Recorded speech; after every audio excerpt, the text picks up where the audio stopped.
Welcome, everyone. This is Poets in Conversation. I'm Phyllis Klein.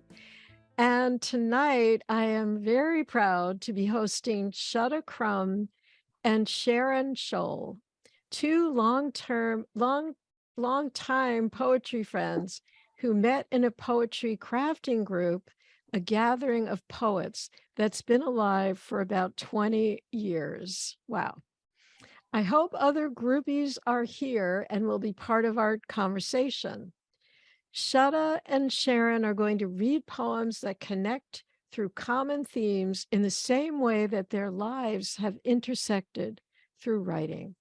Each of these women are mothers in many senses of the role, not only for their own children and grandchildren. They are wildly creative and have impacted the world through children's books and libraries, as well as church hymns, spiritual songs, and music, and teaching music. Poetry is braided into their lives. That's how Shutta met her husband, who was an editor of a small magazine at a local college. And it's how Sharon navigates the precipices of aging. If you try to guess her age, you will be wrong. She's open about being a resident of the over 90 set. Yeah. Shutta worked as a librarian for 27 years. She comes from a large family with 18 aunts and uncles, almost all of whom are gone now, which is a lot of poetry material, I'm sure. And Sharon came to poetry through music, and she has a PhD in music and was a professor for many years. There's so much to know about these two women. Hopefully, we'll cover a lot of ground tonight. With grace and skill, these women inspire us to keep on creating. I brought two poems tonight, one to read now and one I'll read at the end of the reading. The first poem that I'm going to read, I thought of bringing it tonight because it's about a group of women healers. And we're so immersed in the women's world tonight that I thought it might be appropriate to read it. And this is I participated in a volunteer activity after we've had a lot of wildfires here in California. And there was a really devastating fire, they all are, called the Camp Fire that took place in 2018. And there was a large group of volunteers who came together to do a trauma reduction technique called EMDR, if anybody's familiar with that.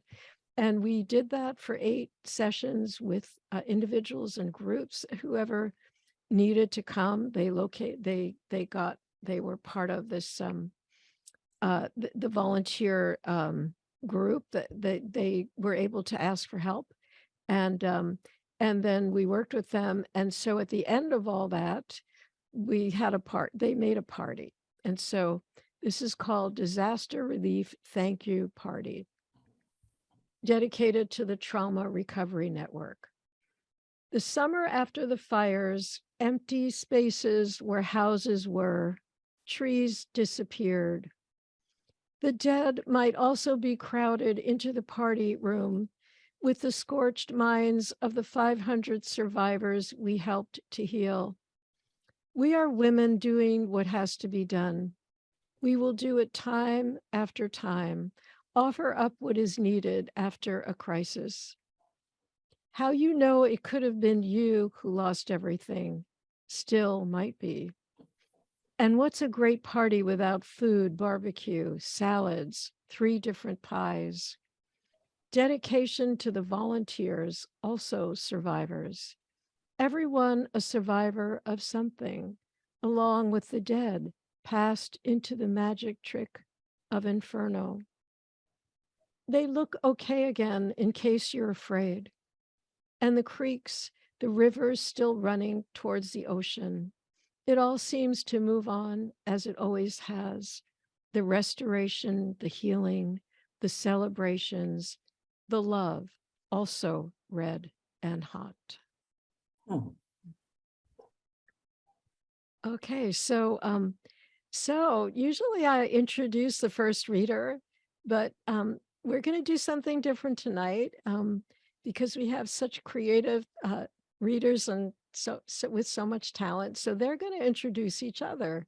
And I am going to pass the microphone over to Sharon. Is that right, Sharon? Okay. Shutta Crum says she can't imagine a life lived without the close touch of poetry. Her poems have appeared in Type House, West Trade, Third Wednesday, MER, Acumen, Calyx, and Boulevard. She's been nominated for a Pushcart Prize.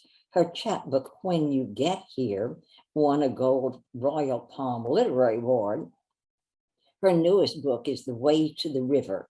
Her books for young readers include 13 picture books, many of them in verse, 3 novels, and 2 poetry books, all published traditionally. She also sends out a monthly newsletter. It's terrific, by the way, called The Wordsmith's Playground. In addition, Shutta's a quilter, and she says she's addicted to color. And if you could see her hair better, you would know why. She truly is. I so enjoy Shutta as a poet and friend. I wish we had met years earlier. Especially, I appreciate how deep a web of human relationships underlies all of her poems, giving them a kind of dimension that is just particularly meaningful. So Shutta, I'm so glad you're part of my life. Thank you, Sharon. Thank you. I get the pleasure now of introducing Sharon Scholl. I have not been a member of the Gathering of Poets for 20 years, as long as it's been around, but for about the last 5 or 6, maybe.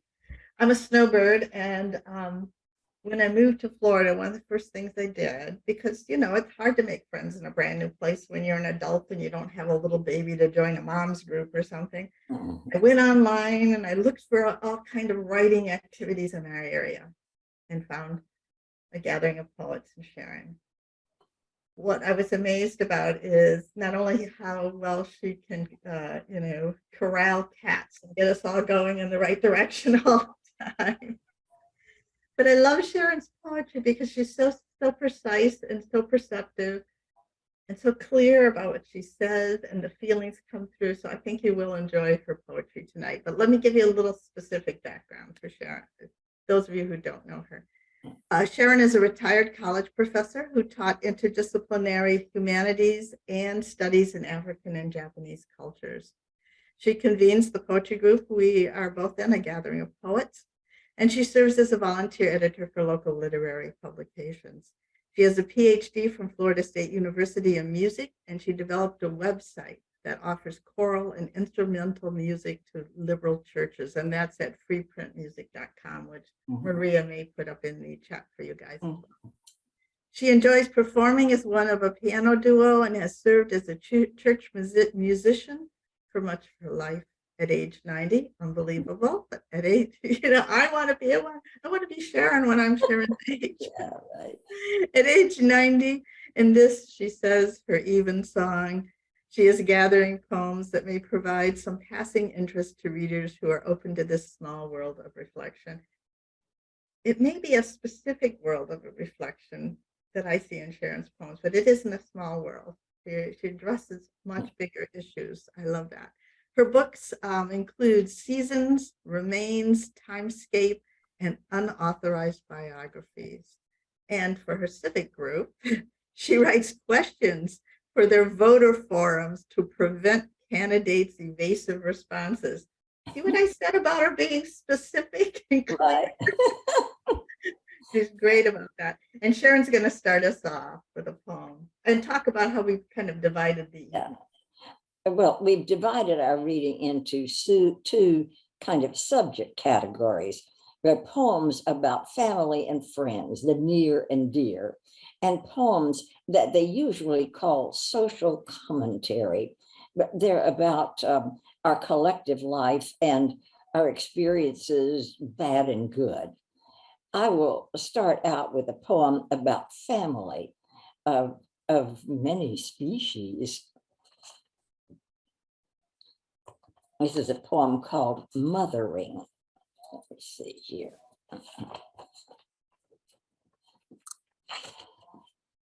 It's a fur thing, a fin thing, a hold me in your arms thing, a nest inside a furry pouch, an aching back, a long crouch upon a clutch of eggs. It's a race against I'm hungry. It's warning cries commanding, yes, I'm coming, day and night. A plunge into the deep, a hasty flight, provoked by long imperatives of care. It's a teaching thing. A mom, watch me, against the warning cry, be careful. It's the clan skill of negotiation until the hope for graduation sends the grown child on its way. It's a yours forever thing that stretches down the generations, pulling those offspring close that roam from the place they've called, I'm home. The remembered clasp of arms or wings. Yeah. I love the universality of all those kinds of motherings. Thank you. Oh, yeah. But Shutta has reflects on her large circle of kin that is, is wonderful. Thank you. I'm going to read a poem called Baptized at the Creek. I did have 18 aunts and uncles. You know, that doesn't include my mom and dad and those kids. There were 12 in my dad's family and 11 in my mother's, and a couple of them didn't make adulthood, but a number of them were deacons or pastors in the church, and we did a lot of baptisms in the creek in front of Grandma's house. So this is called Baptized at the Creek. All us kids stood wide-eyed. Cousin Billy stuck his thumb in his mouth as they laid Aunt Gertie backward under the brown waters of the creek. Right then and there, sacredness came floating round us. The holler got so warm and holy I could hardly breathe. I reached out and squeezed Sissy's hand. Aunts and uncles standing witness shouted hallelujah and raised their arms to heaven. Billy peed on a tree. We giggled. Uncle Win snagged him with his arm. Grandpa prayed, praise the Lord. When they helped Aunt Gertie up the bank of the creek, her clothes clung sopping over her rounder parts, the way honey clings to a warm biscuit. I tried not to look. Wheat, cornbread, fried chicken, green beans, and ham hocks, homemade rolls, canned peaches, and Grandma's pies. Billy wiggled, corralled between Uncle Win and Grandpa. Cousin Luann played the guitar, her boyfriend the harmonica. Sissy swung Billy round and round. Aunt Dixie and Uncle Walter Lee sang, their mournful voices rising and then swooping down, flowing into us. Praise the Lord. Later, in the cool dew-fall hour, we went back to the creek. We chased fireflies and threw stones into the water. Too dark to see the ripples widen, but we knew they lapped ashore, washing away our sins. It's just another whole world, you know. It's lost so to so many of us, and what a dear and strange and familiar feel it is. Yeah. Yeah. And what a wonderful way to grow up. I love that. You got another one for us, Sharon? Well, I do. This is a little a little strange. The way we come into the world these days are it's just so different from the way we have ever come in before. This is a poem about my darling. I'm beginning to have great grandchildren now, I kid you not. And this is a poem about, I think, our first one, sonogram. My great grandson is laying down cartilage in those dark intervals between his white bones, interstices, those spaces where mysteries take shape. Carbon turns to flesh, his DNA churns out molecules, an eye taking on sight, a toe its wiggle. A construction project caught in a membrane bubble. He grows unceasing. Overnight, a thumb pops from an appendage. While moving toward the future, he slips down the tree of life, gathering the chemistry of fish and fowl, stromatolite and pond scum. Stellar dust congeals in every cell. He is time ripening, a small ripple of the great wave that unsettles continents in endless transformation. Lovely. You know, I love this poem, Sharon. I've read your poem here several times. And one of the things I particularly like about it is how you use time in this poem. He's growing. He's, in the womb, and he's becoming. And then all of a sudden he's Right. slipping down the family tree, and you're going back in time all the way back to stromatolites and stellar dust. Right, right. And then he's ripening, and in the world is becoming at the same time. You've been able to put the future and the past together at the end. And I'm just blown away by that. It's so wonderful. Yeah, I think evolution, we talk about it as a scientific thing. It has so many poetic aspects to it. It's just, I never cease to be amazed by it. Yeah, I like poems that include science. I love them a lot. Okay, well, I'm going to read a poem next about another family. We're reading family poems. Yeah, this is making of a different kind. Yeah, this is making of a different kind. And this just came from a prompt, and turned out to be a poem. You never know what's going to happen when you go to one of these fast prompts and you just start writing. You're not censoring yourself right away. You don't have time to censor yourself. So this is a poem called Making Bread. Sprinkle a few tears on some yeast and let it proof. Then get out the stainless steel bowl you took from your mother's house after she died. It's dented and cold to the touch. Dump in 4 cups of unbleached memory, the sweetness of summer apples, autumn rain, and warming your hands by a fire. Whisk together until you see your mother eating an apple or standing lovely by a bonfire in the rain. Cut in a bit of her laughter until peace eyes.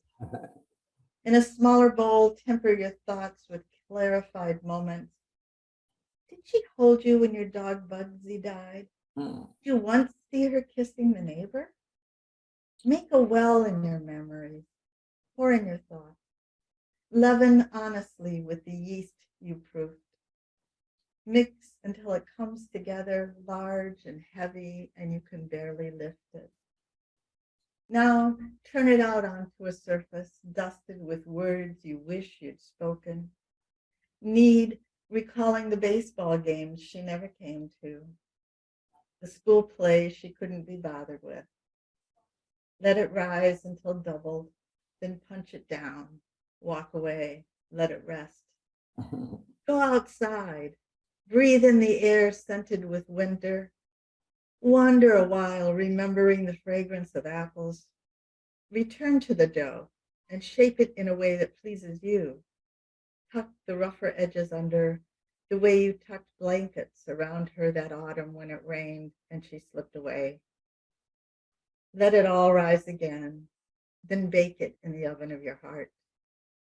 Pair this with a good Zinfandel, one with a complex bouquet and undernotes of regret. Oh, that's so great. It's so interesting. At my age, I realized I don't cook alone. It's always Grandma Herbie's chop suey recipe. It's Aunt Margaret's chocolate cake. It's our family tamale recipe. We cook for the ages. It's just amazing. And there's all those memories, especially, when you're making bread, especially you're handling the dough, Right. and you're thinking about what made you at the same time that you're handling the dough. And, there's always regrets with stuff, but there's all this happiness too, as you're saying, when you're cooking, you're not alone in the kitchen when you're cooking. I agree. I just want to chime in for a minute. I love that undernotes of regret at the end. I mean, it's so sad and so evocative.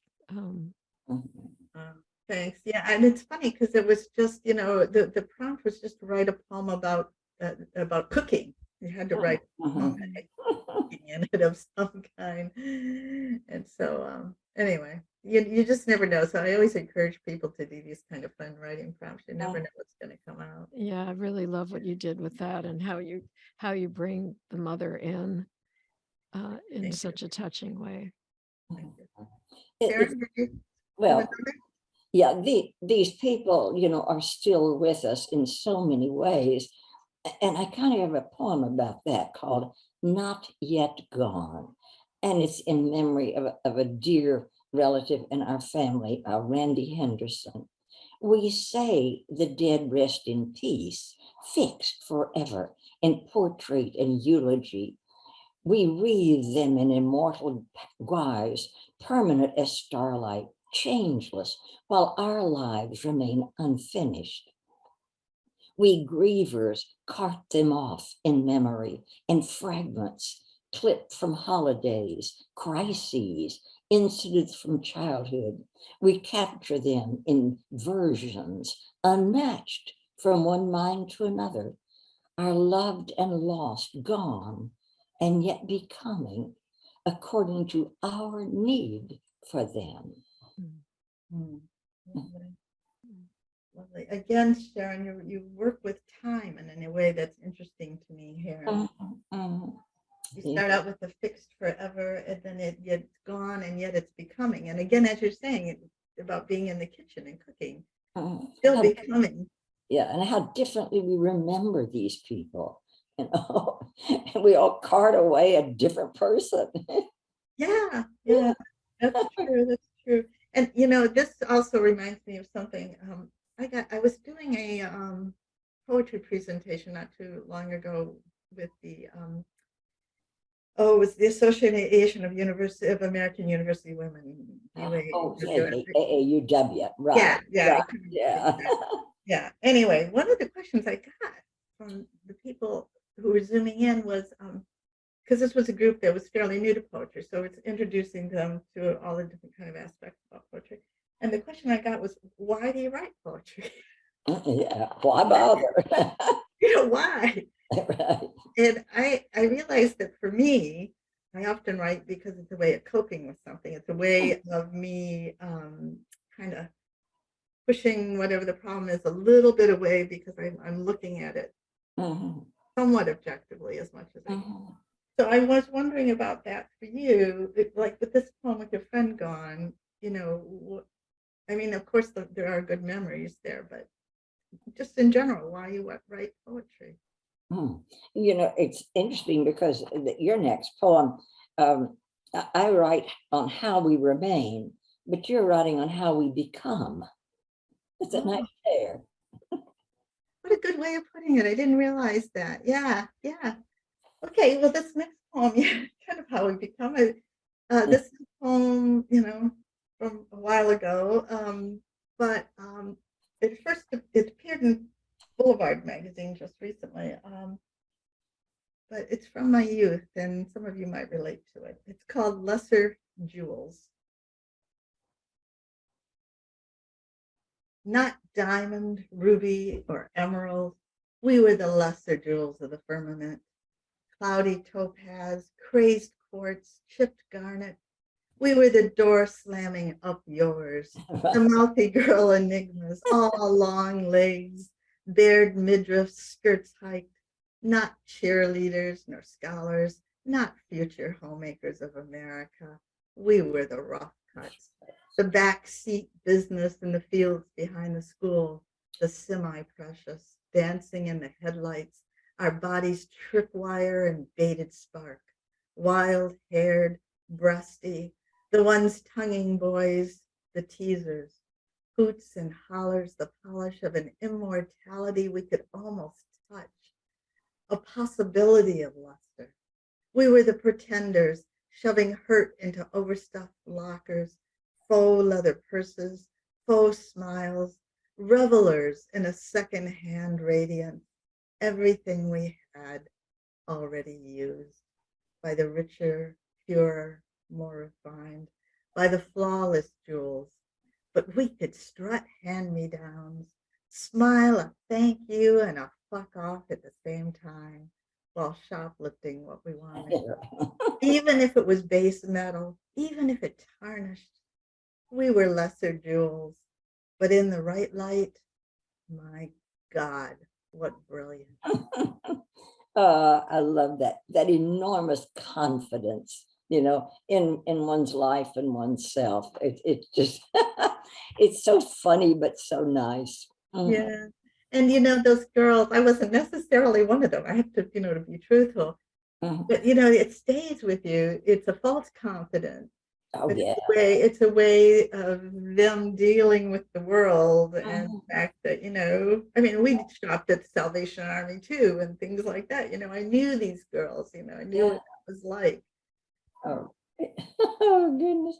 Well, we turn the corner now, to look at some of the poems that we have written about the world and how it works and the pressures, particularly upon women.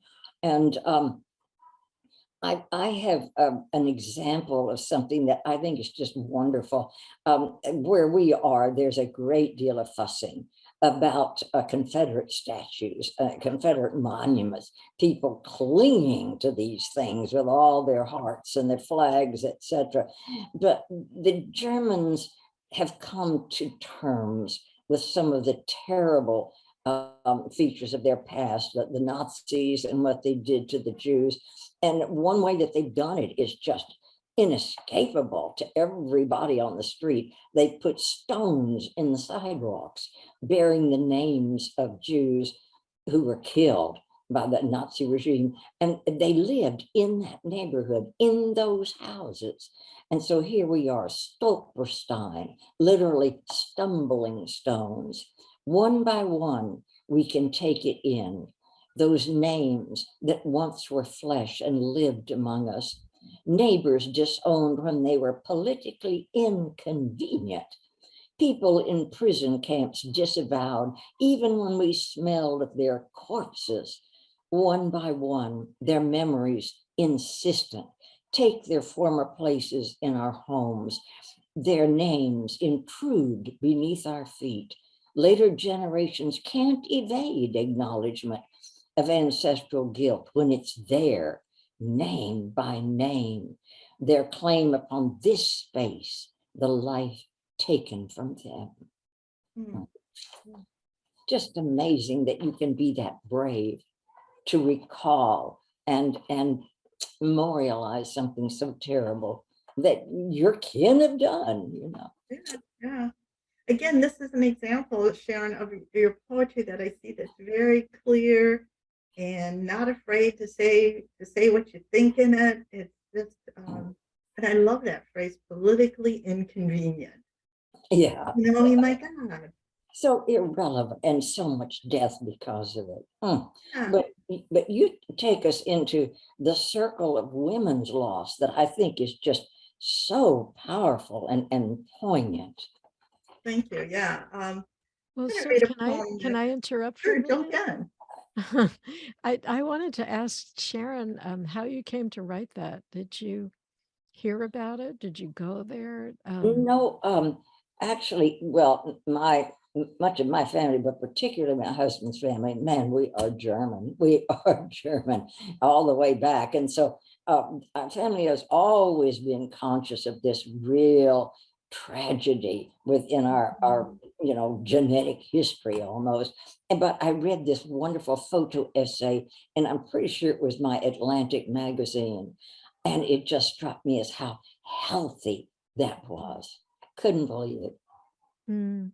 Yeah, there's another person who it came on Poets in Conversation, and I can't, George, do you remember?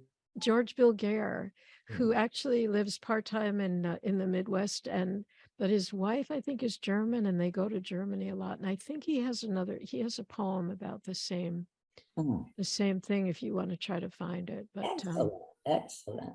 it's a really such an evocative thing to write about and just to imagine. I really would love to be able to go there I would too. and be on that street, just to, in those streets to see it. It kind of makes you, gives you the chills. It does, yeah. Mm. This is such another wonderful thing about the past and how terrible it can be for those who are left with the wreckage of it. Right. Right, right. And it's interesting that Sharon got the germ for that poem from reading The Atlantic. The poem I'm going to read also came from a magazine article I saw. Hmm. But I have to say, I don't remember exactly which one it was or where it was, but there are things that happen in your life sometimes, and or things you read about or see, and it might be 20 or 30 years before you can write about it. And this poem actually relates to something that happened in 1995. Oh. I saw it was during the war in Srebrenica, 95 and 96. Oh. And they had found, there wasn't DNA testing, and, we didn't have the internet and all that kind of stuff then. So after the war, they found all these mass graves. Well, trying to find who the people were in the graves. Yeah. One of the things they did was to photograph personal items of clothing, shoes or a belt or a necklace or a sweater. And they would make books of these and pass the books around the villages. And the people in the villages would look through the books to see if they had a missing relative, if any of those items in the book belonged to their relative. The way to try to identify the dead. And that just really struck me. It still strikes me as just so intense. And I really couldn't even write this poem. I think I wrote the poem a year ago. So it just took that long to kind of process it. So this is called What They Wore, Srebrenica, 1995-96. The precious book is opened flat, balanced on 3 pairs of knees. The sisters, close, tense, brush fingers across each page. Murmurs rise, heads shake nervously. A lip is bitten as they inspect images. First, a picture of a shirt, mud-stained, torn, splayed and pinned against a white background. Then a pair of children's sneakers, no laces, one flipped on its side, dirty pink. The women turn pages slowly, so slowly, unsure if that is the vest Katja knitted for Uncle before he went for milk, never came back. Each numbered photograph a too bright gasp of light.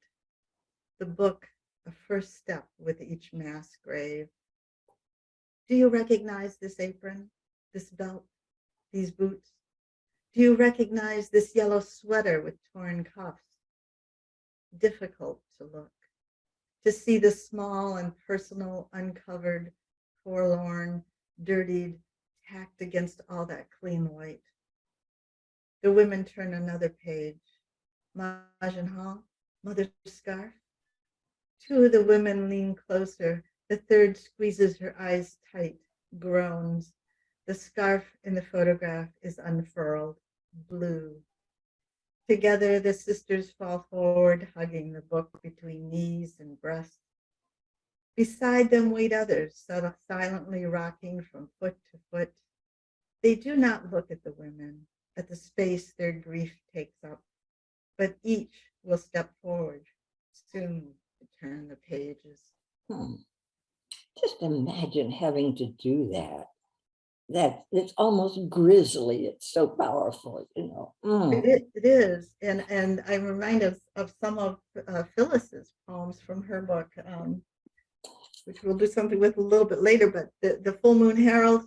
Yes. I mean, Phyllis works with people with trauma, and she's reading and writing about these things that we see and hear in the media, and it could just be gut wrenching. It's just that sometimes it takes a while to process it.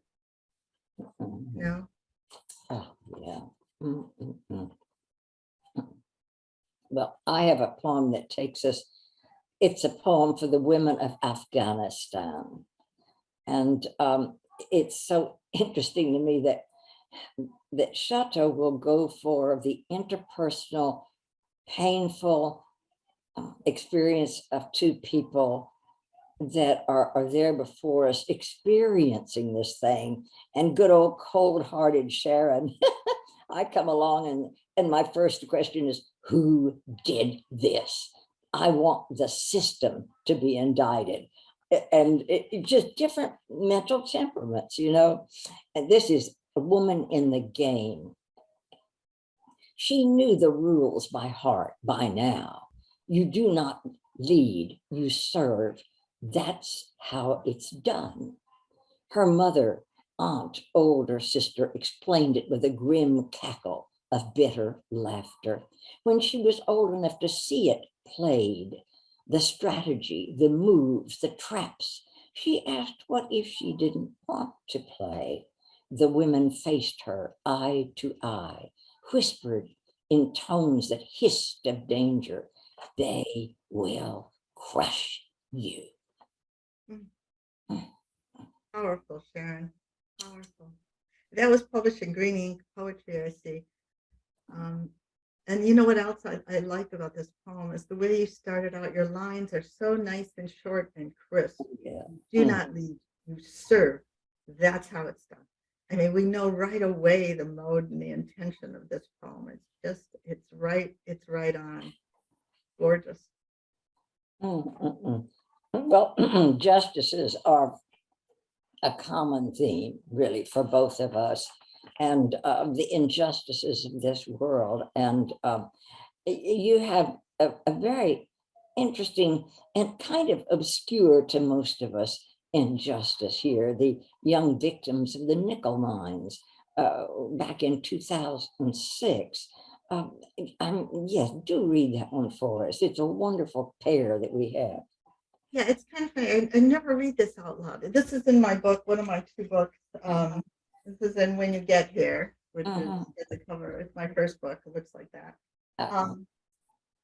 But it's just not one I read that often. I'm not sure why, but you know, I wrote this poem not too long after the incident in nickel mines in 2006. And to refresh your memory, you may not remember, nickel mines was the one-room schoolhouse, the Amish schoolhouse, where a shooter came in, let all the boys leave, lined up the girls against the wall and shot them.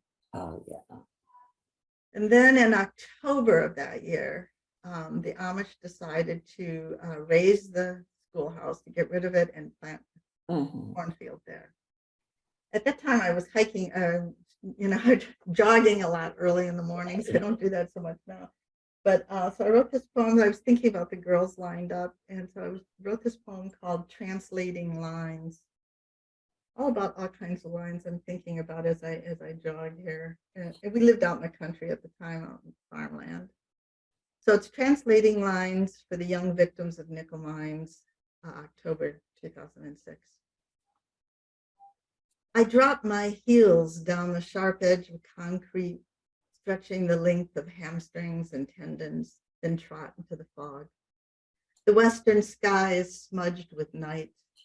Pink is gashed across the east. The silver nib of a jet scribes another contrail cross-hatching the sky. Like me, it is headed toward the morning star. Lights come on in farmhouses. Sleepy drivers pass, hugging the splayed edge of the road. Uphill, I leave the fog and pass the mounded body of a dead woodchuck. Like a well-rounded period, it is an ending readily understood. The rustle in the dry corn is more difficult to interpret. The dying stalks have settled crookedly, disordering the simple green march of summer, the knowledge of lines. I pass the horse farm, turn west to return home and see the moon. Slightly flattened, it hangs crookedly. It is fitting for the moon to be imperfect today. Today in nickel mines, the plain brethren are plowing a new cornfield. The rows will be imperfect. Still, ranks of blonde silked corn will rise above blood-soaked roots, above the disquieting remains of a raised schoolhouse where little girls were lined up. It is right that the misshaped moon stand witness. Farther on, I watch starlings rise and dip. Their scratchy cursive falters above the distant tree line and drops into a branch dark scribble. The boys were freed, the door was blocked against the wall, the girls lined up. Some lines are impossible to translate. Oh gosh, that poem just sneaks up on you in the most seductive way. You know, you're going down the road and it's a night, it's all described and everything is fine and don't worry about this. And then wham, you hit us with this major horror here. It is just so effective, but it is so sneaky. Thank you, thank you. You don't know how these things are going to strike you, you know. Exactly. Yeah. Yeah, thanks. And I think you got another poem too. Yeah, you know, ever since I grew up with oh, I don't know, all of these Texas things. You remember the Alamo, remember Pearl Harbor, and then it was remember 9/11, remember, and I'm sick of it, you know. And my poem is they never remember the things I want them to remember, you know. So it's never forget. I will not be used as some inert receptacle for failures of the past. I will not assume the load of old degradations or suffer the scalding fever of remorse. While life is brief, there is no end to acts of hatred or the attraction of aggression, the pure satisfaction of laying waste to some convenient enemy. Under the thin shell of culture, jurisprudence is more subtle. Its damage more long-lasting. Miscarriages of justice are our custom, and vengeance is our chosen remedy. I have no need to recall all those dates that live in infamy, while all around me new ones spring to life. Oh, goodness. And we have another related tale that struck me as so interesting here. This one even has a mystery that goes with it. Your lavender girl. Oh yeah, yeah. I'll read that in a minute, but I wanted to just pause a minute and take in your poem here. I think this is a really good example of the difference of the way we approach things. Yeah, it is. It is. I mean, you're just right out there, you know, Right. jurisprudence and the way things link, you know, just slamming it. And I love that. I just love that. Um, uh, yeah, it's just great.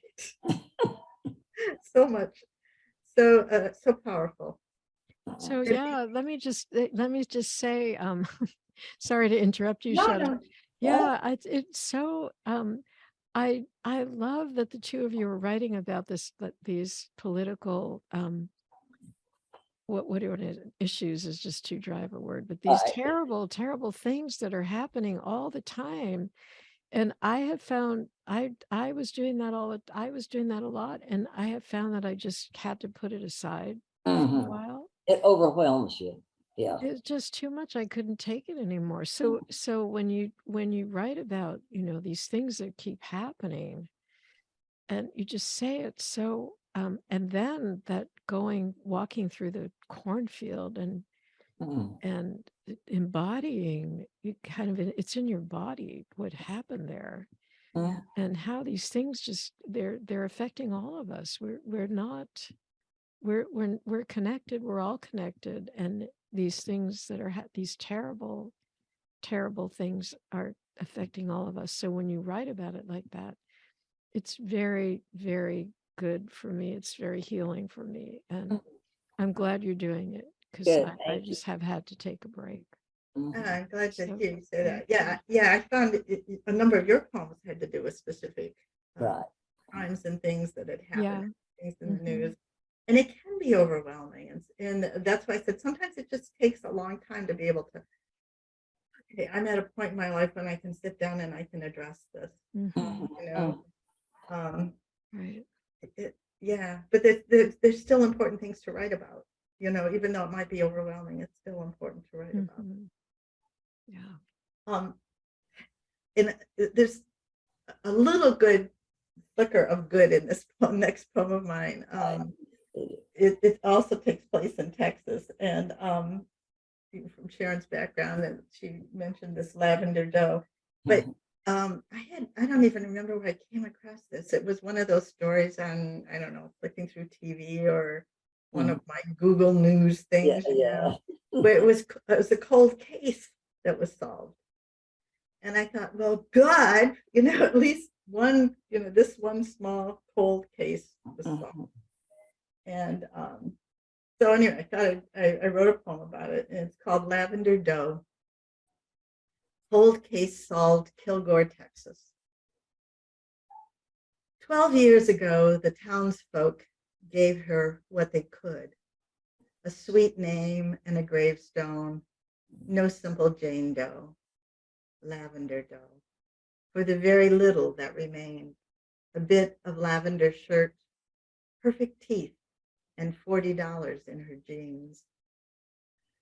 I like to think that her grave lies far from oil derricks, that it overlooks a river or a pasture full of cows, that she rests in the rustling music from cottonwood trees. I like to think that some in town bring flowers once a year, and that those perfect teeth want to smile. I like to think that someone misses her. Assaulted, murdered, partially burned, 12 years she lay unclaimed until he struck again. At last, her name returned, Dana. Dana Lynn Dodd, age 21, lavender shirt, perfect teeth, a sister who misses her. And the $40? Because, her killer said, she earned it. That's such an amazing juxtaposition, that whole poem, really of warmer, loving emotions. And then that very last night of just cold, absolutely utilitarian, nothing. I think last lines are really important. I do. It's what you know, it's the last thing your reader's going to read or hear and come away with. And Yeah. big openings are important, of course, because you want to hook people. Right. Last lines, it's like our $1,000 words. You got to have in those last lines. And sometimes they actually deny, the whole import of the rest of the poem. And that's amazing and sometimes scary. And it really makes you think. Yeah, yeah. I don't know, excuse me, Phyllis, how our time is going. Right. But I do have a poem I wrote that took the endings of all of, we were talking about endings, took the endings of a lot of Sharon's poems You're and made good. it called Yeah, a you're symbol. good. Oh, yeah. Yeah, maybe like 4 or 5 more minutes. Oh, okay. And Sharon, do you want to talk about one of your music things first? No, I don't want to get into the music poets for use, because that's a whole other place. Well, Yeah. we can Okay. talk about that in the conversation too. Okay. Okay. All right. Let me, I had such a good time reading, well, I don't know if good is the word. I had such an engrossing time reading Phyllis's book, The Full Moon Herald. And I thought it would be fun to write a cento, which is a type of poem that takes lines from other people's poems and puts them in together so they make sense and make Good. So this is very fresh. I just did this morning, but I took some of her last lines that I found throughout the book and tried to find a thread that went through them. And this is the poem I came up with. There is a change in pronoun, but you won't hear it. You'll hear it, but you won't see it on the page. It's a new stanza break. But anyway, so the title is Of Rain, the Rain Itself, Tears. That's one of Phyllis's last lines. So it's a cento poem using the last lines of poems by Phyllis Klein in the Full Moon Herald. The soft, damp sky filled with birds calling, as the beating of a determined heart. When you left, you were almost air already, but still shining, like always, transfused with the ways of our losses, our passage, broken up over the ocean, drifting away. There was no childhood left, whichever way he went.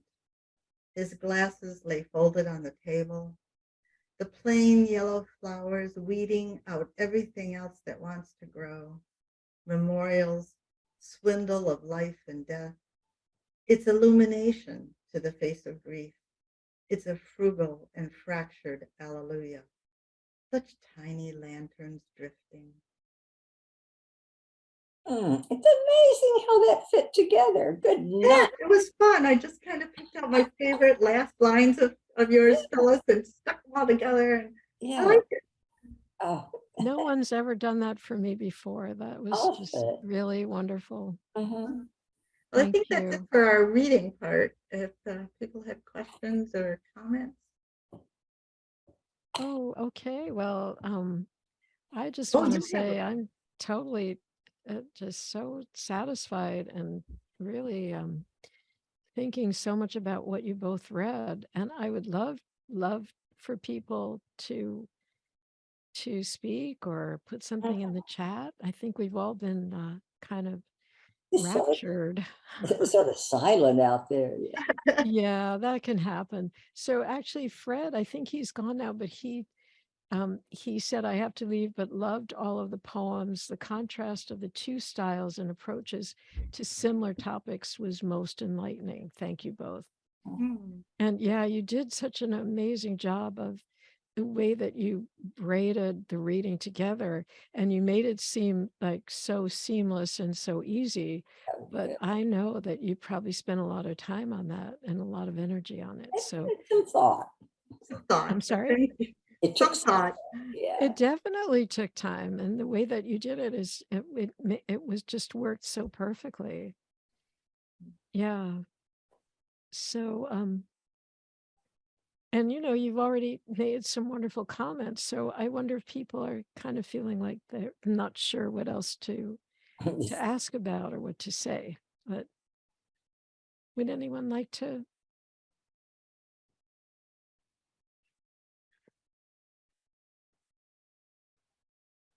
Well, I certainly have some questions. Oh, Mary Marcia, please. Oh, good. Okay.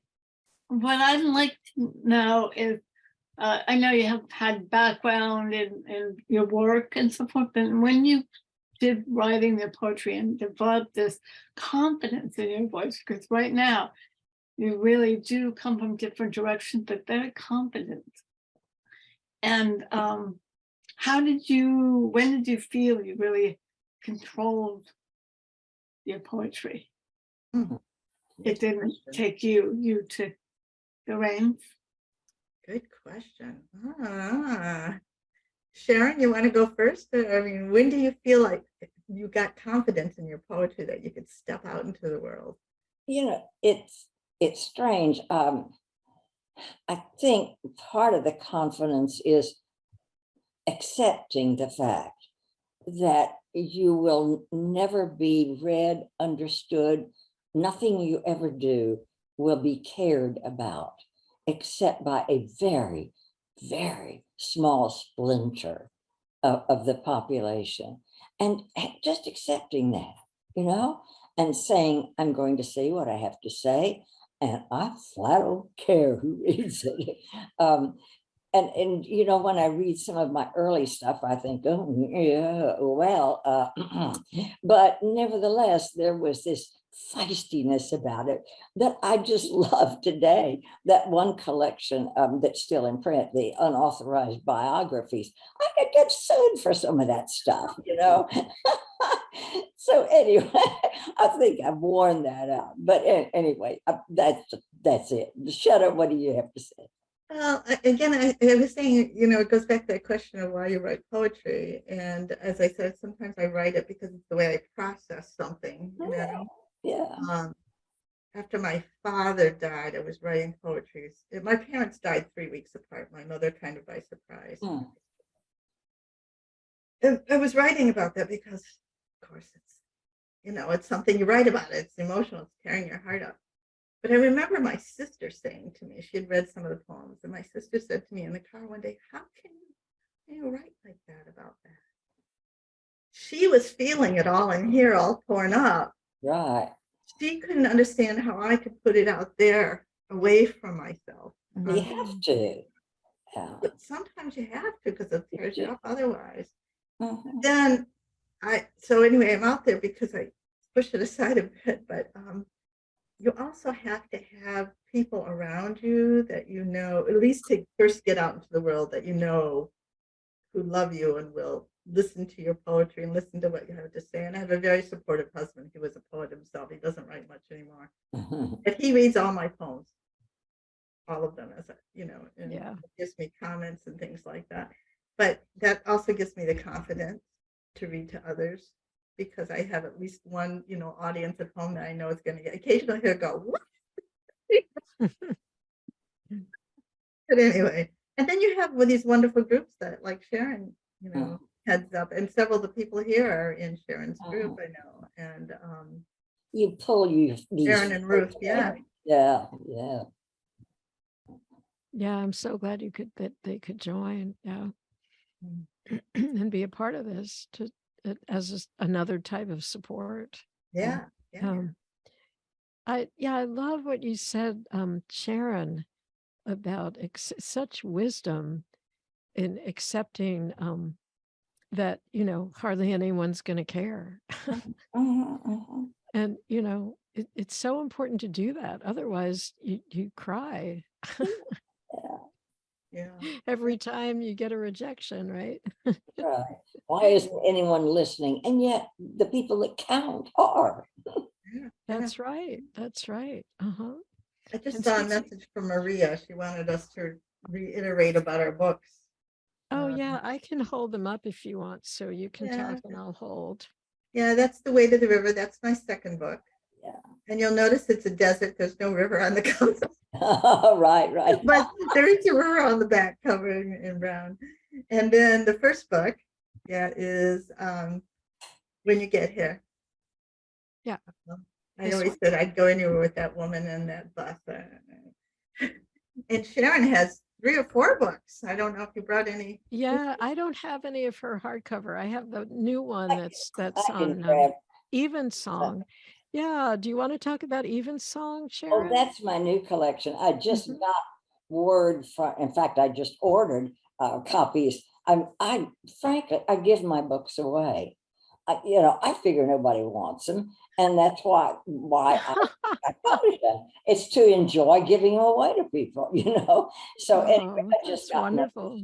I just ordered the first 25 copies of Evensong. I keep giving my poetry books, like this one, Remains. I keep giving them these names that say, I'm done, folks. And then I keep writing.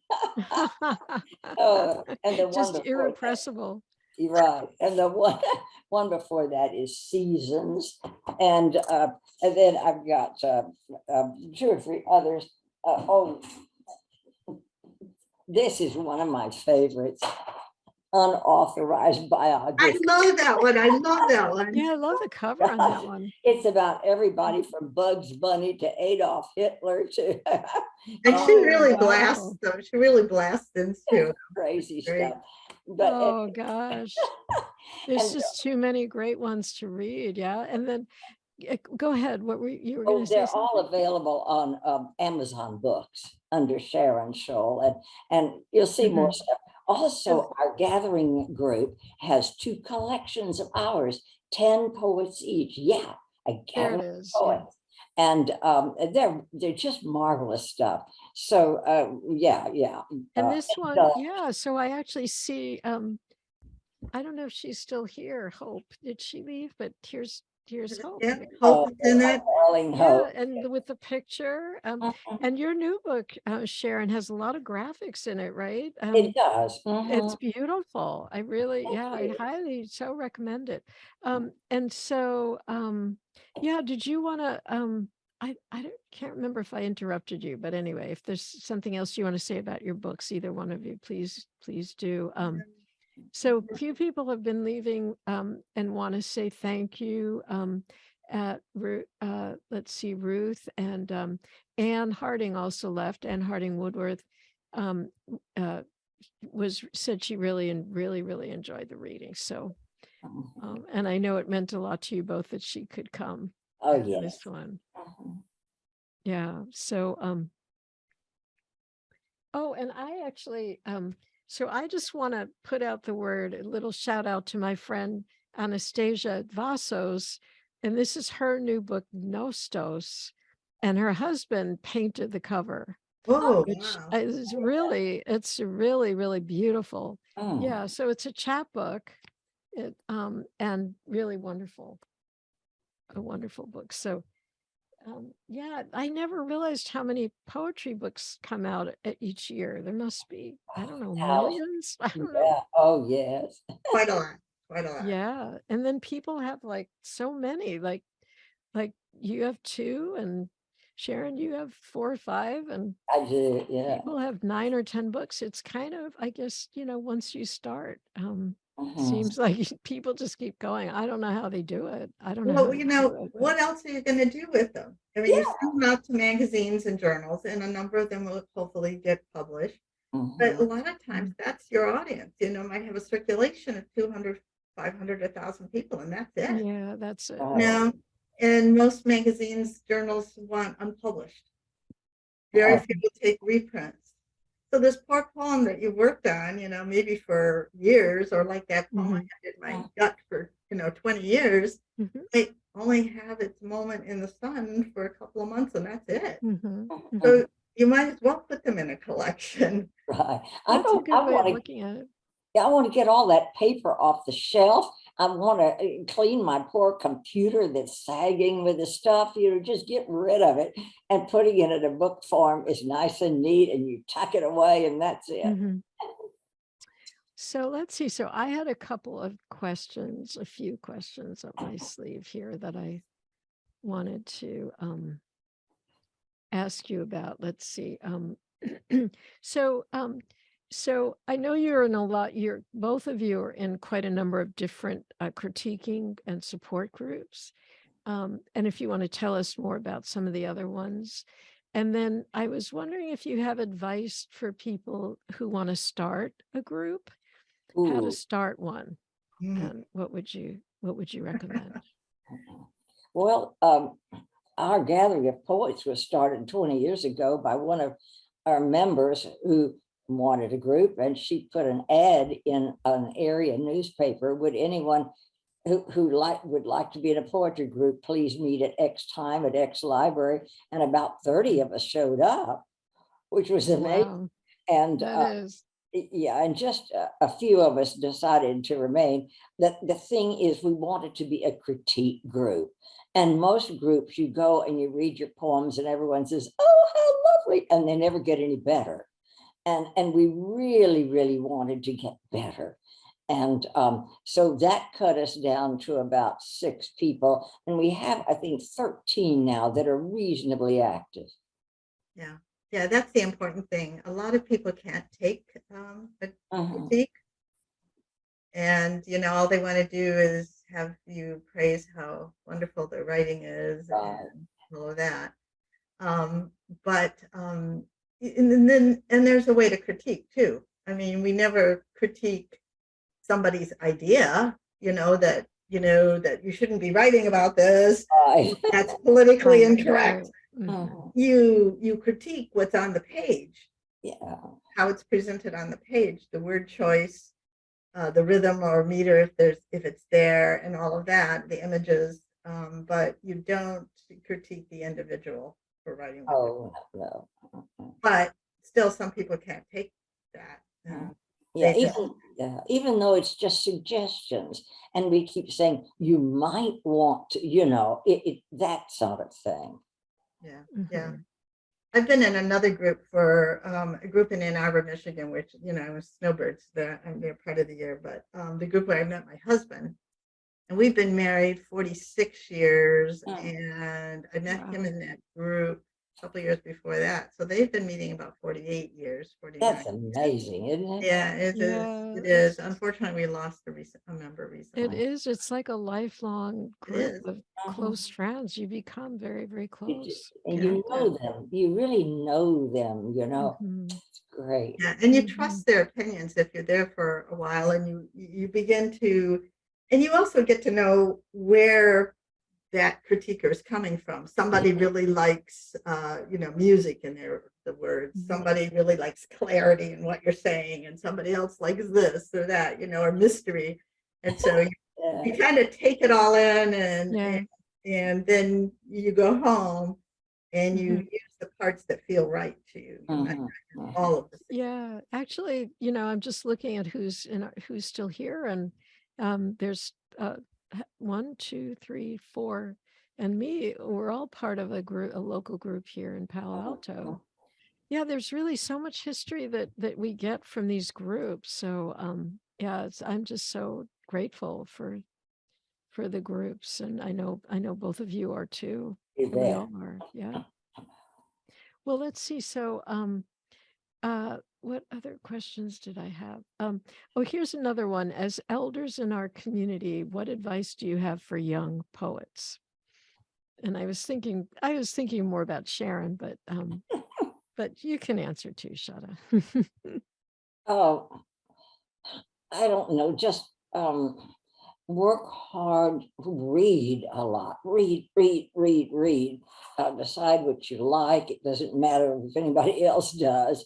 And I I have some things. In fact, I'm going to teach a little class in April on plunder poems. This is a great way to learn how to write well, and that is to get somebody else's poem and just, if they're writing about dogs, you write about cats, and then you just go from one to the other. What can I use here? What have they done here? How do they start? How do they end this? Oh, wow. That teaches you so much about structure and process and whatnot, as you do your own. That's really worked for me, especially when I don't have an idea in my head. So there are all kinds of little things that you can do to teach yourself even. Mhm. Yeah, I agree. One of the things, I mean, I could probably rant a while about things that drive me crazy about some poetry.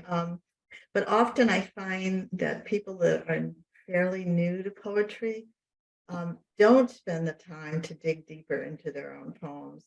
And some of my poems I'll polish up for years before, I'll change a word and I'll look at the structure. I'll study other people's structure, how they use time and movement and structure the poem. And often I'll go to these open mics and somebody say, "Oh, I just wrote this." I said it today that I wrote a poem today. But a lot of times you'll say, "Oh, I just wrote this," and they'll think it's wonderful without having actually sat down and sat with the piece Exactly. and looked at it critically and what can they throw out and what can they keep.